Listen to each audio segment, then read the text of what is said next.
Semoga yang subscribe diberikan rezeki melimpah dari jalan tak terduga. Dan yang like komen, dimudahkan jalannya menuju surga di hari akhir nanti. Siapa yang tak mendengar nama Qorun? Qorun adalah seorang sosok kaya raya di zaman Nabi Musa, tapi namanya melegenda hingga sekarang.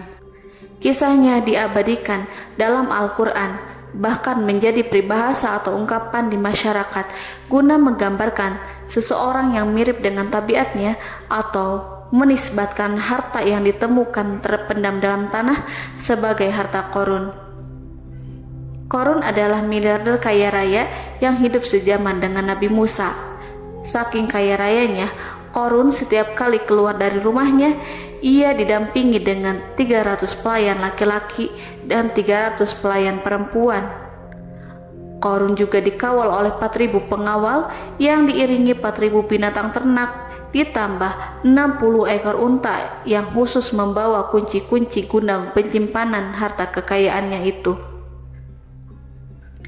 Itu dilakukan semata-mata sebagai bentuk kesombongan bahwa dialah manusia paling kaya, paling terhormat, dan memiliki pengikut setia. Ia merasa lebih mulia dibandingkan Nabi Musa alaihissalam.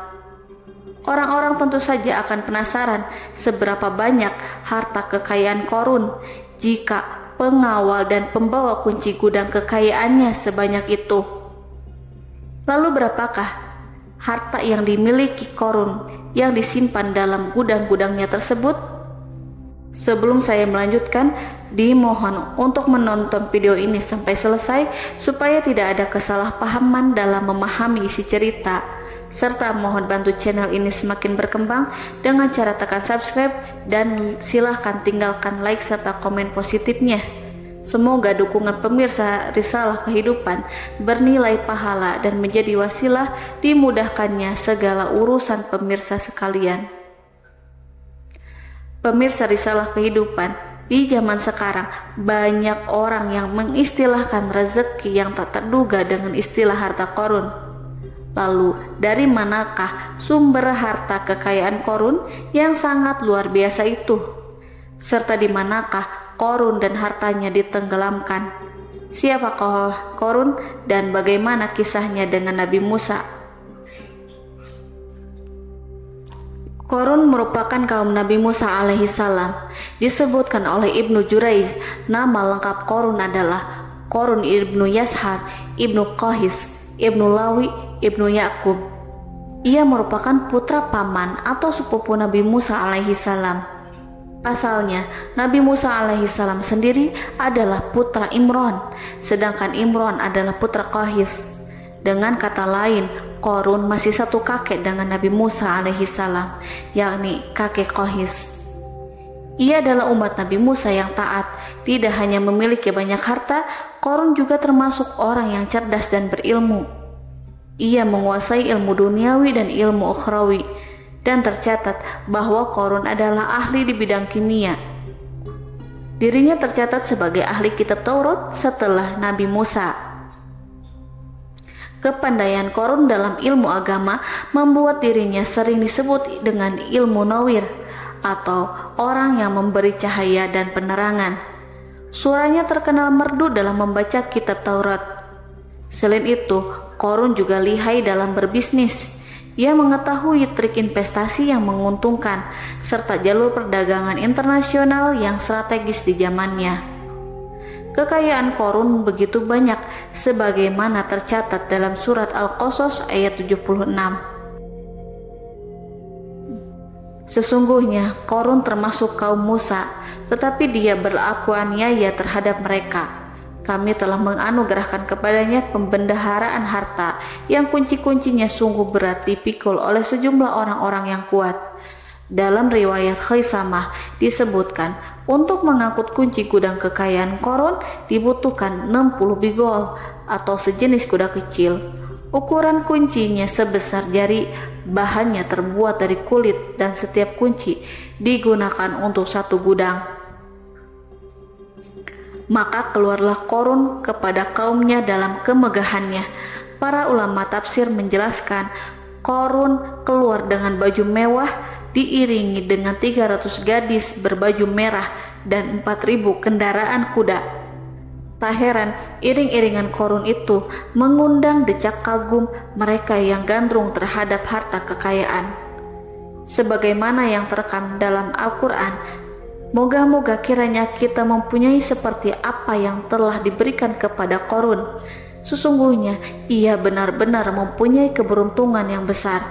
Quran Surat Al-Qasas ayat 79. Namun tak sedikit kaumnya yang mengingatkan, dan ingatlah ketika kaumnya berkata, janganlah engkau terlalu bangga. Sesungguhnya Allah tidak menyukai orang-orang yang terlalu membanggakan diri atau disebut farihin. Sebagian ulama menafsirkan istilah farihin di sana juga berarti takabur atau zolim, berbuat kerusakan, arogan, dan tidak mau bersyukur terhadap nikmat. Qarun dikisahkan memiliki ribuan gudang yang berisikan emas dan perak. Bila keluar rumah, Qarun selalu berpakaian mewah dan dikawal oleh 600 pelayan. Ia diiringi 4.000 ekor kuda dan 60 ekor unta yang membawa kunci-kunci gudang kekayaannya. Namun sayang seribu sayang, Qarun kemudian membangkang pada Nabi Musa dan menjadi pengikut setia Fir'aun. Mengenai dari mana asal-usul kekayaan Qarun, ada beberapa riwayat yang memberitakan tentang asal-usul kekayaan Qarun tersebut. Sumber pertama menyebutkan bahwa jauh sebelum memiliki kekayaan, Qarun hanyalah seorang lelaki miskin yang tidak mampu menafkahi keluarganya sendiri. Anaknya sangat banyak. Lalu, suatu hari ketika Qarun datang kepada Nabi Musa, ia meminta Nabi Musa alaihissalam untuk mendoakannya agar Allah memberikan harta benda yang banyak. Qarun juga meminta Nabi Musa mengajarinya ilmu kimia dan ilmu-ilmu kehidupan lainnya. Qarun dikenal sebagai orang yang soleh dan mengikuti ajaran Ibrahim dengan baik, sehingga tanpa pikir panjang Nabi Musa alaihissalam menyetujui permintaannya. Allah Subhanahu wa Ta'ala mengabulkan doa Nabi Musa. Qarun diberikan kecerdasan luar biasa dan menguasai ilmu yang telah diajarkan kepadanya. Qarun menguasai teori dan praktik pembuatan emas permata dan beragam perhiasan mewah lainnya. Ia juga pakar dalam ilmu arsitektur, rancangan bangunan, penataan kota, dan lain sebagainya. Tidak lama setelah itu, hidupnya berubah. Qarun pun hidup dengan bergelimbang harta. Ribuan gudang yang dimilikinya penuh dengan emas dan perak. Namun sayangnya, keberuntungan yang didapatkannya membuatnya gelap mata. Qarun mulai hidup dengan penuh pamer, keangkuhan, dan penuh kesombongan. Kekayaan yang telah diberikan oleh Allah Subhanahu wa Ta'ala membuatnya lupa dengan Sang Maha Pemberi. Qarun merasa lebih terhormat dan mulia dibandingkan Nabi Musa. Ia pun akhirnya membelot dan durhaka pada Nabi Musa. Ia mengingkari janji-janjinya dahulu dan beralih menjadi pengikut Fir'aun yang setia. Loyalitas Qarun terhadap Fir'aun membuatnya diangkat menjadi kepala mandor yang membawahi ribuan pekerja. Dikisahkan bahwa Qarun bersikap semena-mena terhadap para pekerja. Ia tega memotong upah mereka. Ia melakukan korupsi demi membangun istana dan kemegahannya sendiri, dan untuk membangun gudang-gudang penyimpanan harta yang telah ia kumpulkan jauh-jauh hari. Ketika datang perintah zakat, Nabi Musa alaihissalam pergi menemui Qarun dan memerintahkannya mengeluarkan zakat sebesar 1 dinar dari setiap 1000 dinar, 1 dirham dari setiap 1000 dirham, 1 kambing dari setiap 1000 kambing, dan seterusnya. Setelah Qarun menghitung seluruh hartanya, ternyata jumlah zakatnya sangat besar. Kekikirannya pun mulai menghalangi hatinya untuk mengeluarkan zakat. Qarun enggan membayar zakat ketika Nabi Musa alaihissalam menagih zakat yang diperintahkan oleh Allah untuk ditunaikannya. Ketika Qarun diminta zakat, ia langsung marah dan tidak memberikan sedikit pun kekayaannya. Dia berpikir bahwa harta kekayaan yang dimilikinya didapat dari hasil kerja dan usahanya sendiri, dan tidak ada kaitannya dengan siapapun, termasuk Allah Subhanahu wa Ta'ala. Janji Qorun untuk lebih taat beribadah dan membantu sesama jika diberi kekayaan oleh Allah dilupakannya. Dia mempergunakan kekayaannya tersebut dalam kesesatan, kezaliman, dan permusuhan, sehingga membuatnya menjadi sombong dan terlena. Orang-orang beriman pada masa itu sering menasehati Qorun untuk bersyukur atas nikmat yang Allah berikan kepadanya, tetapi dia tidak mengindahkan nasihat tersebut. Dari sikapnya tersebut sudah jelas bahwa Qorun tidak membutuhkan nasihat kebenaran, bahkan merasa tidak takut dengan ancaman Allah, sebab Qorun merasa sudah memiliki segalanya. Qorun merasa dirinya hebat dan pintar serta punya banyak pengikut setia, punya banyak pengawal dan merasa aman karena dekat dengan Raja Fir'aun. Qorun berkata, "Sesungguhnya aku mendapatkan harta ini karena ilmu yang ada padaku." Qorun sangat sombong. Ia merasa hartanya didapatkannya sendiri tanpa campur tangan dan kehendak Zat yang Maha Kaya, yakni Allah Subhanahu wa Ta'ala. Apakah Qorun lupa ataukah ia tidak tahu bahwa Allah telah membinasakan orang-orang sombong sebelumnya, yang bahkan lebih kuat darinya, yang lebih kaya darinya, yang lebih banyak pengawalannya, lebih kokoh dan tak terkalahkan dibanding dirinya? Karena terdorong sifat kikir dan angkuh, maka Qorun membuat rencana untuk melakukan tipu daya agar dia terlepas dari kewajiban membayar zakat. Dia ingin menjatuhkan nama baik dan citra baik Nabi Musa alaihissalam. Kemudian dia mengumpulkan tokoh-tokoh konglomerat Bani Israel. Ia berkata kepada mereka, "Wahai saudara-saudaraku, terhadap apa yang diperintahkan Musa untuk membayar zakat, apakah kalian akan mematuhinya? Sekarang dia hendak mengambil harta yang ada di tangan kalian, maka pikirkanlah suatu cara untuk menghindari perintahnya." Para pembesar-pembesar yang dipanggil kemudian menjawab, "Wahai paduka Qorun, engkau lebih besar daripada kami akan melakukan apapun yang kau inginkan." Qorun pun berkata, "Datangkanlah kepadaku wanita cantik, aku akan memberinya hadiah besar jika ia berhasil menggoda dan memfitnah Nabi Musa." Ketika wanita cantik yang diinginkan datang, Qorun memberikan kepadanya uang muka sebagai jaminan. Ia akan membayarkan seluruh yang dijanjikan ketika berhasil menjalankan misinya.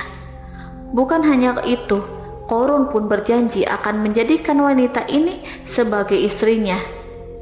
Dan keesokan harinya, Qorun mengumpulkan Bani Israel.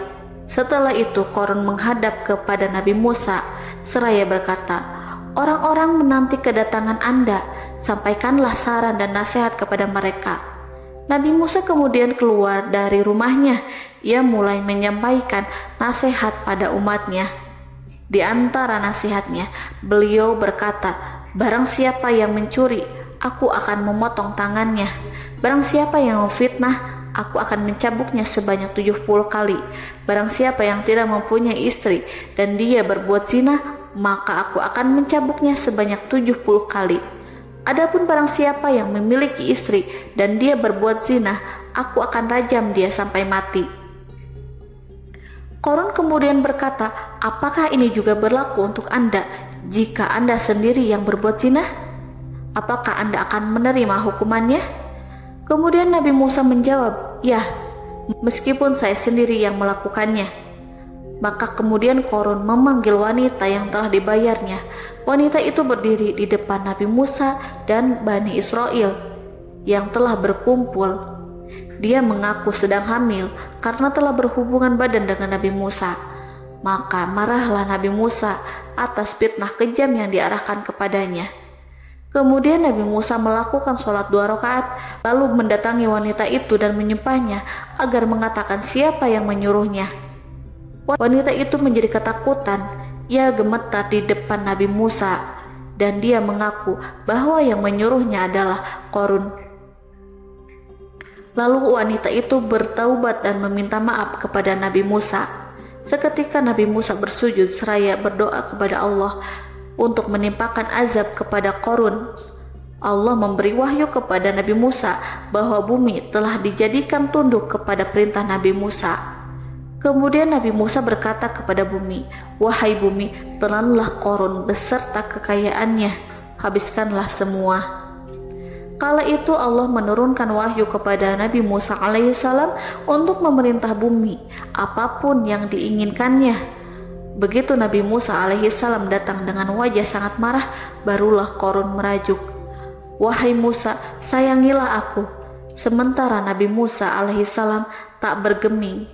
Beliau lantas berkata pada bumi, "Wahai bumi, ambillah mereka." Seketika rumah Qarun mulai bergetar. Qarun dan antek-anteknya mulai dibenamkan hingga bagian lututnya. Rumahnya ikut turun sedalam lutut. Qarun kembali merajuk, "Sayangilah aku Musa." Rumahnya kembali berguncang. Kini Qarun dan kawan-kawannya kembali terbenam hingga bagian pusar. Demikian pula rumahnya. Qarun terus merajuk, "Wahai Musa, sayangilah aku." Sementara Nabi Musa alaihissalam kembali meminta bumi, "Wahai bumi, ambillah mereka." Rumah Qarun berguncang lagi, sementara Qarun dan kawan-kawannya terus terbenam hingga bagian tenggorokannya. Demikian pula rumahnya. Qarun lagi-lagi menjerit, "Wahai Musa, sayangilah aku." Namun Nabi Musa alaihissalam tak bergeming. Beliau terus meminta bumi menelannya, hingga akhirnya Qarun dan kawan-kawannya hilang seluruhnya ditelan bumi. Tak lama setelah itu, Allah pun berkata, "Wahai Musa, apa yang membuatmu bersikap demikian? Padahal demi kemuliaanku, andai dia Qarun berdoa kepadaku, niscaya aku akan rahmati. Maka kami benamkan dia beserta rumahnya ke dalam bumi, maka tidak ada baginya satu golongan pun yang akan menolongnya selain Allah, dan dia tidak termasuk orang-orang yang dapat membela diri." Quran Surat Al-Qasas ayat 81. Lalu di manakah lokasi ditenggelamkannya Qarun beserta harta bendanya? Konon berdasarkan kepercayaan beberapa masyarakat setempat, Qarun ditenggelamkan di sekitar sungai atau danau Moris yang terletak di kota Fayum, negara Mesir. Qarun konon mendirikan istana, dan di tempat itu pula ia ditenggelamkan. Dahulu Qarun berkeinginan membangun sebuah istana, namun tidak diizinkan oleh Fir'aun jika istana itu dibangun di samping istana Fir'aun. Terlebih Qarun juga tidak ingin membangun istana di tengah pemukiman Bani Israel yang terletak di tanah Jasan. Fir'aun pun memberikan tanah di wilayah Fayum. Kemudian di tepi sungai Fayum inilah Qarun membangun istananya yang megah, dan di dalamnya membangun Al-Kunuz atau gudang penyimpanan harta berisi emas dan perak. Salah satu bukti arkeologis yang dapat dijumpai di lokasi tersebut adalah runtuhan bangunan yang diduga sebagai tempat tinggal Qarun yang berjarak sekitar 2 km dari Danau Qarun. Menurut beberapa sumber, bangunan yang masih berdiri kokoh tersebut adalah benteng yang dibangun oleh Qarun. Namun, ada juga yang mengatakan bahwa bangunan tersebut adalah tempat tinggalnya. Wallahu a'lam bishawab.